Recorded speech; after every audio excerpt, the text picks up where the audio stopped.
భారత్ మాతాకి వందే వందే వందే. ఎంతో అనుకున్న తాండూరు అంటే చూపించారు కదా. తాండూరు కాషాయ వీరులు హిందుత్వం ఒట్టి పడుతుంది. మరి 500 ఏళ్ల నుంచి ప్రతి హిందువుల కళ రామ మందిరం. మరి ఆ కళ నిన్న సాకారమైందంటే ఎంతమంది హిందువుల బలిదానాలు జరిగినాయి, ఎన్ని గొడవలు. కరసేన, ఆర్ఎస్ఎస్, విహెచ్పి, బజరంగ దళ్, హిందూ వాహిని వీళ్ళందరూ వీర మరణంలో పొందారు. మరి వాళ్ళందరినీ కూడా నడుచుకుంటూ మరి దేశం మొత్తం మీద కాషాయమైంది. తాండూరు మాత్రం నిన్నైంది ఎవరైనా రేపైనా ఎప్పటికీ. ఇవాళ హిందూ యువకులను చూసే సంతోషం అనిపిస్తుంది. నాకు చూసిన ఛత్రపతి శివాజీ ఇంకా మా సోదరుల వల్ల చూస్తే ఝాన్సీ లక్ష్మీబాయి. హైదరాబాద్ లో లేదా పబ్లిక్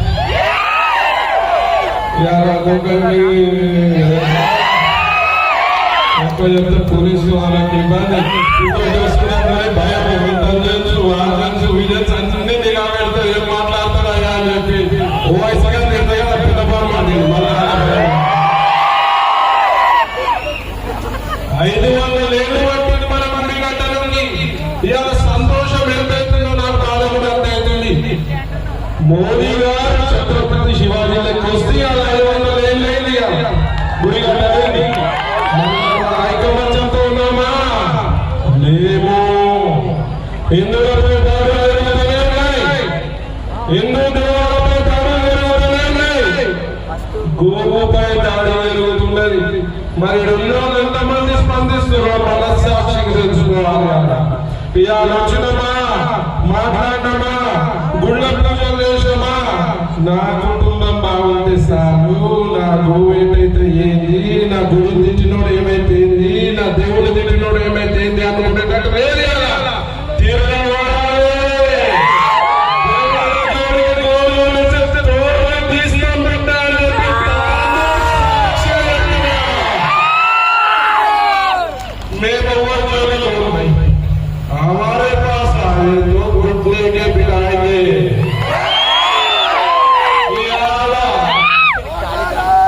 పాకిస్తాన్ రాజ్యాంగం గురించి మాట్లాడే ఆ కొడుకులకే దిక్కులేదు చక్కగా. మనం ఏం చేయాలా?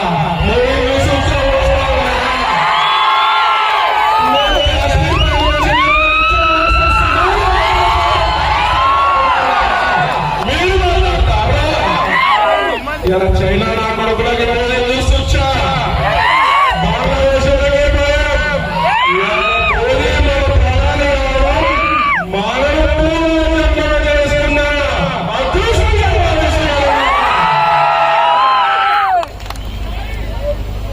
ఇవాళ ఛత్రపతి శివాజీ మనకు మోదీ కనబడుతున్నాడు. అసదుద్దీన్ ఓవైసీ గారు నీ అప్పుడు అడుగుతున్నాడు. ఇవాళ పాకిస్తాన్ లో గుడి కట్టగలుగుతామా? కట్టలే. ఇవాళ రోడ్లలో గుడి కట్టగలుగుతామా? భారతదేశం ఎంత గొప్ప దేశం అంటే ఒక చర్చి గుడి ఉంటుంది, గుడి పక్కన మసీదు భారతదేశం గొప్పతనం. ఈ వచ్చి పుల్లలు పెడతాడు. కానీ ఎవరు కూడా పెద్ద కావాల్సిన అవసరం లేదు. మా ధర్మం జోలికి రావద్దు, మా మతం జోలికి రావద్దు, మా దేవుడికి రాదని చెప్పి సమూలంగా తెలియజేస్తున్నారు. మొన్నొక నాస్తికత్వంతో వచ్చి అన్న మీరు గోవుని పూజ చేస్తారు కదా, మరి కుక్కలే పూజ చేయాలన్నా? అరే గోవు మాకు దేవత, కుక్కనే అంటే ఎట్లా అన్నాడు. నేను చెప్పినా నేను గోమూత్రం తాగుతావా, నువ్వు కుక్క మూత్రం తాగుతావా అని అడిగా. నేను నువ్వు కుక్క దాంట్లో నేను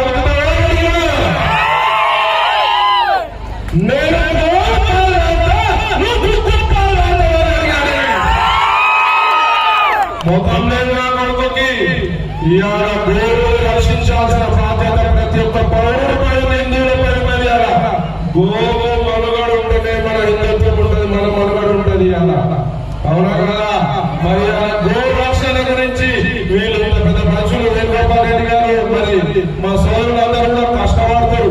మరి మీరు అలా అత్యంత పెద్దది అలా తాకూడదంటే మీరందరూ కూడా గోసేవ చేసుకోవాలి. ముఖ్యంగా మహిళలు అందరూ కూడా గోసేవ చేసుకోవాల్సిన అవసరం ఎంతైనా ఉందని చెప్పి సభాముఖంగా తెలియజేస్తూ మరి నాకు ఇక్కడ అవకాశం ఇచ్చి మీ అందరూ చూస్తే రక్తం ఉడుకుతుంది. 2-3 కాంట్రవర్షియల్ స్టేట్మెంట్ వద్దు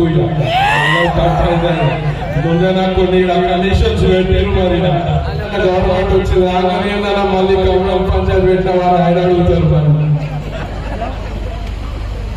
మరి అవకాశం ఇచ్చిన నా హిందూ సోదరుడు వీరులందరూ కూడా నమస్కరిస్తూ మరి మా సోదరులందరూ కూడా నమస్కరిస్తూ మరి ఈ గోశాల ఆధ్వర్యంలో గోశాల ప్రెసిడెంట్ వేణుగోపాల్ రెడ్డి గారు థ్యాంక్ యూ వెరీ మచ్ అండి, ధన్యవాదములు.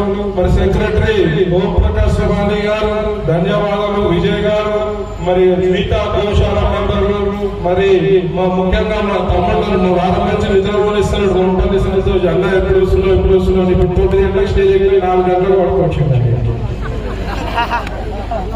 4 గంటల నుంచి ఒక 1000 సెల్ఫీలు దిగిన నిలబడి తర్వాత మా తాండూరు చైర్మన్ సోదరిమణి స్వప్న పర్పల్ గారు, మరి వైస్ చైర్మన్ దీపా నరసింహులు గారు, మరి మా సోదరుడు బాలేశ్వర్ గుప్తా గారు పోయినసారి బాలేశ్వర్ ఫోన్ చేసి అన్న నువ్వు కొడంగల్ నిలబడుతున్నావు అంటే నేను అప్పుడు టికెట్ అడగలేదు.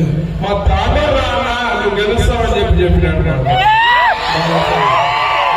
దేవుడు ఆలోచన వచ్చే ఎలక్షన్ తాండూరుకే రావచ్చు. మీ అందరూ ప్రేమ మరి అట్లనే యువ కిషోర్ పేరు Rajinikanth, super star Rajinikanth voice మరి నువ్వు ఇక్కడ పాటలు హిందుత్వం కాపాడాల్సిన బాధ్యత తాండూరు నువ్వు వేసుకోవాలి. మీద గోవులో కాపాడాల్సిన బాధ్యత నీపైతే రజనీకాంత్ గారికి తెలియజేస్తూ మరి మీ అందరి ప్రేమ చూసినందుకు నాకు చాలా అదృష్టంగా భావిస్తూ అందరూ కూడా పేరు